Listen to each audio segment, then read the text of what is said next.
E aí, galera da Voz Nacionalina, vou trazer para vocês hoje a fala aí do Thiago Durante, que deu uma entrevista bem bacana aí no programa de primeira da rádio Rio Mar, onde ele falou da reunião do Conselho Técnico, né? Vai esclarecer bastante dúvidas aí que o torcedor já tem pro Barezão 2025. Só para de antemão lembrar vocês que a fórmula vai ser a mesma, porque existe uma lei que tem que ter no mínimo 2 anos na mesma fórmula do campeonato. É estipulado, então vão se acostumando. Ano que vem vai ser a mesma fórmula de disputa desse ano. Tá? Então o campeonato vai ter início no dia 26 de janeiro, gravem essa data aí. 26 de janeiro vai ser o primeiro jogo do Campeonato Amazonense.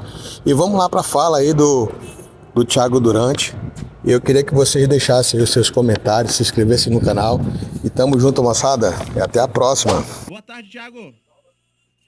Boa tarde, é sempre um prazer poder estar falando com vocês, falar com a Rio Mar e, sobretudo, sobre o futebol amazonense. Thiago, boa tarde, tudo bem? É o Carlos. Assim como você, eu também estou pendurado aqui no telefone, tá? Tudo bem contigo? Tudo bem. Thiago, até para não tomar muito o seu tempo, o que a Federação Amazonense vai oferecer em termos de proposta de fórmula de disputa? Vem com a mesma fórmula do ano passado, desse ano, né? Ou tem uma outra fórmula aí para apresentar, fórmula de competição para apresentar para essas equipes que vão disputar o Barezão no ano que vem? Carlos, mais uma vez, boa tarde. Eu estou descendo nesse momento do auditório, onde a gente finalizou agora essa reunião de conselho técnico. Nós vamos repetir, né, a fórmula do ano passado, mas agora com 9 clubes, né? Porque até por força de lei mesmo, porque a gente tem que cumprir aí a Lei Geral do Esporte, né? O antigo Estatuto do Torcedor, inclusive, sobre permanecer por 2 anos com a mesma fórmula de disputa. Entendeu? Então nós tivemos essa fórmula ano passado, vamos manter, esse ano, e vamos manter para o ano de 2025 aí para cumprir a legislação. E já ficou definida alguma coisa em relação aos 2 grupos? Já tem a definição dos grupos. Nós também estabelecemos a data de início do Barezão de 2025, que terá seu início no dia 26 de janeiro. Haviam 3 propostas na mesa, né? Uma proposta da federação e 2 por parte dos clubes, e a proposta vencedora foi a proposta da federação. Tinha uma proposta para o dia 1º de fevereiro, uma outra para o dia 18 de janeiro, e ficou a proposta da Federação Amazonense de Futebol para o início no dia 26 e é um domingo, de né?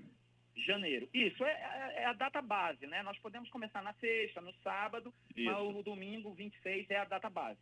Colocar um jogo no sábado para a televisão, né? Com certeza, com certeza. A gente pode colocar um jogo no sábado para a TV, pode ter um jogo na sexta-feira à noite, se for interessante, né? Para o público, ou mesmo no interior, se for o caso. Né? Nós temos aí os estádios do interior que tem iluminação, um jogo em Rio Preto ou um jogo em Manacapuru, né? Provavelmente teremos disponível o estádio Álvaro Maranhão, que está na reta final de reforma em Iranduba. O Iranduba vai estar no campeonato desse ano, se fez presente aqui, né? Confirmou a sua participação, e a gente vai ter uma outra reunião de conselho técnico, provavelmente até o final do mês de novembro, aí sim, para que, de forma definitiva, para que a gente possa iniciar a competição em janeiro. E dá para adiantar alguns jogos já da primeira rodada? Porque a primeira rodada sempre é uma tabela técnica, né? Vai ser a tabela técnica ou tem alguma mudança? Tabela técnica, né? O Amazonas, por exemplo, estreia contra o Iranduba. O Princesa, Manaus campeão, pega o 7. O 7 folga. O Princesa vai receber o Manauara, né? O Manaus deve estrear contra o São Raimundo. Né? Então a tabela foi. Nós vamos lançar aí uma prévia da tabela nos próximos dias, assim, ajustando os estádios. No mês de dezembro iremos fazer aquela inspeção de estádios para ter os melhores gramados possíveis, as melhores condições possíveis para que a gente tenha um campeonato tão bom quanto foi o de 2024. Eu sei que o Diego quer fazer pergunta também. O João está na linha ainda, ou Diego? Tá na linha sim. Tá na linha, Calão. Ô, João, fica à vontade aí para falar com o nosso querido Thiago Duran, que é o diretor de competições da Federação Amazonense de Futebol, mas de antemão eu já pergunto, a gente tem, você falou do Álvaro Maranhão no Iranduba, que precisava realmente de uma reforma, você tem Rio Preto, você tem Manacapuru, e você, eu que estive contigo lá no jogo do Faixa contra o Tarumã, se não me falha a memória, lá em Presidente Figueiredo. Que gramado lindo, estádio muito bacana lá em Presidente Figueiredo. Tem possibilidade de alguém já se manifestou que pode levar algum jogo para lá também ou não? Nós temos o estádio como uma opção. Manifestação por parte dos clubes oficial, nós não tivemos nenhuma ainda, mas é uma praça que está disponível, né? Nós vamos realizar inspeções, mas nós estamos lá, nós temos ido muito a Figueiredo por conta das competições de base, né? E o estádio, ele é um estádio que ele suporta o nosso futebol profissional da melhor forma possível e, como você falou, tem um lindo gramado, né? O gramado, um dos melhores gramados do nosso estado. Tenho certeza que vai acrescentar muito se algum clube resolver fazer partidas com seu mando na cidade de Presidente Figueiredo, que é aqui na região metropolitana, muito perto de Manaus. Tenho certeza que é mais uma opção para os jogos do Campeonato Amazonense. Vamos lá, João. Muito boa tarde, Thiago. João Felipe, tudo bem? A Tudo minha bem. pergunta vai nessa linha também, né? A gente sabe que a gente tem visto, né, algumas praças esportivas no interior do estado. A federação tem interesse em levar jogos para o interior, justamente para tentar popularizar mais o Campeonato Amazonense, né? A gente sabe que está ganhando novas proporções o Campeonato Amazonense, equipes com projeções nacionais. Então, aproximar o torcedor do interior. A federação tem interesse em levar jogos do Campeonato Amazonense para outras praças do interior que não sejam essas da região metropolitana que nós já estamos acostumados a ver? Todo o interesse, né? Nós tivemos também há pouco tempo em Maués, né, realizando a abertura da Copa da Floresta, né? E o estádio de Maués também oferece condições adequadas, né? Com um ajuste aqui, um outro ali, nada muito complexo para receber jogos. A gente tem que ter um interesse por parte dos clubes, né? Porque os mandos, eles são dos clubes, os mandos de jogos, e também nós precisamos ter uma logística para que a gente também não traga aí um prejuízo financeiro ou onere de forma com que os clubes tenham problemas para poder executar as suas viagens, as suas logísticas no campeonato. Se nós conseguirmos essa equação, a federação tem interesse total de oportunizar para que o povo do interior possa acompanhar o Campeonato Amazonense. Um dado importante, inclusive, o Campeonato Amazonense do ano passado, nós tivemos os maiores públicos em Rio Preto, né, naqueles jogos finais ali, envolvendo São Raimundo, Parintins. Então, total interesse da federação em poder levar o futebol amazonense para os lugares mais, vamos dizer assim, menos favorecidos com os jogos oficiais ou jogos profissionais. É lógico que a gente sente falta, né, Thiago, de Itacoatiara, né? Uma equipe de Itacoatiara que o Penharol sempre esteve presente, né? O JC é um time novo, assim como o Operário lá em Manacapuru é recente também em participação do Campeonato Amazonense, mas faz falta aí um participante de Itacoatiara, que é uma praça que gosta muito de futebol. Eu nunca assisti, nunca trabalhei num jogo lá em Itacoatiara que não fosse bom de público, que não tivesse público. Mas, Thiago, então vamos confirmar aqui. 26... Com certeza, o Penharol esse ano deve retornar para o futebol profissional. Eles já retornaram para a base, disputaram o Campeonato Amazonense Sub-19, né? E a gente espera que eles possam retornar na Série B de 2025 para que eles possam aí, de repente, conseguir o acesso e volte a disputar o campeonato profissional. Como você falou, Itacoatiara faz parte, tem uma tradição muito grande no nosso futebol, né? Com o Penharol e também com o JC.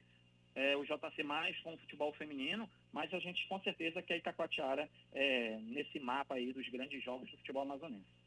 Thiago, Diego aqui, deixa eu te perguntar, todas as equipes participaram dessa comissão, desse congresso? E a segunda pergunta, a parte financeira, questão de ingressos, essas coisas, vai ficar por conta da federação ainda? Vai ter algum atrativo para chamar o torcedor para o estádio?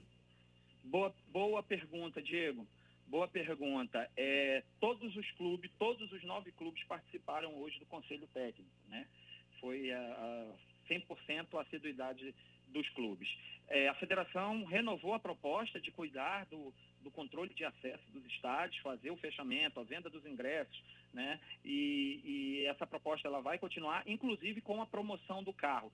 Nós tivemos ali algumas discussões, alguns pontos sobre o funcionamento de como isso vai acontecer, que vão ser pontos que vão ser tratados especificamente com clubes do interior. Princesa fez alguma ponderação sobre algo que interessa para ele, que ele acha pertinente, e nós vamos conversar pontualmente. Vamos conversar com os clubes também que possuem sócios-torcedores, no caso do Amazonas, que teve um aumento muito grande dos seus sócios-torcedores, e nós vamos conversar com eles também pontualmente, cada caso, entender como funciona o programa de sócio-torcedor, mas a federação ela vai renovar sim a questão da promoção do carro e a questão do fechamento dos estádios e controle de acesso por parte da federação. Só para ter uma ideia, nós mais que triplicamos o número de pessoas que pagaram o ingresso. A quantidade de pagantes aumentou, quase que triplicou em relação a campeonatos dos anos anteriores, por conta desse fechamento, desse controle de acesso um pouco mais rígido por parte da federação, né, para que a gente possa... E esses recursos voltam para os clubes, então os clubes acharam sempre muito interessante essa participação da federação no fechamento dos estádios. Valor do ingresso, que eu acho que você perguntou isso também. Sim. No primeiro, a gente estabeleceu 40 a inteira e R$20 a meia para esse campeonato. Ainda vamos ter mais uma roda de discussões para finalizar isso, mas deve ser o valor aplicado no campeonato, podendo ter um acréscimo nesse valor, um aumento nas fases de mata-mata, a depender de cada clube. Mas o valor do ingresso deve girar em torno de 40 a inteira e 20 meia. Show de bola. Carlos? Tá certo, então. Ô, Thiago Duran, obrigado pelas informações, participando aqui no Esporte Notícia Primeira da Rio Mar. Nesta terça-feira, que tem jogo hoje do Amazonas contra a equipe do Botafogo de Ribeirão Preto, muito importante. E importante salientar também que, mais uma vez, né, que o Amazonas permanece na Série B para o ano que vem, não corre risco de rebaixamento. E isso é muito bom para o nosso futebol, né, Thiago? A gente agradece a sua participação e a gente vai falar muito ainda sobre esse conselho arbitral. Eu sou do tempo do conselho arbitral ainda, viu, Thiago? Eu sou um pouco mais velho, tá? Então, eu sou do tempo do conselho arbitral, não do conselho técnico, mas a gente vai falar muito ainda, explanar muito sobre esse campeonato amazonense do ano que vem. Um abraço, muito obrigado por ter nos atendido e participado com a gente aqui no Esporte Notícia de Primeira de hoje. Um abraço, Carlos, a gente que agradece, é muito importante a gente estar falando sobre futebol amazonense sempre, estaremos sempre aqui à disposição e estaremos hoje na arena também, cumprindo o nosso papel como delegado do jogo e torcendo também para que o Amazonas conquiste mais 3 pontos e ainda suba um pouco mais na tabela, já que nós já estamos garantidos na Série B do ano que vem. Um forte abraço e pode contar conosco. Tá certo.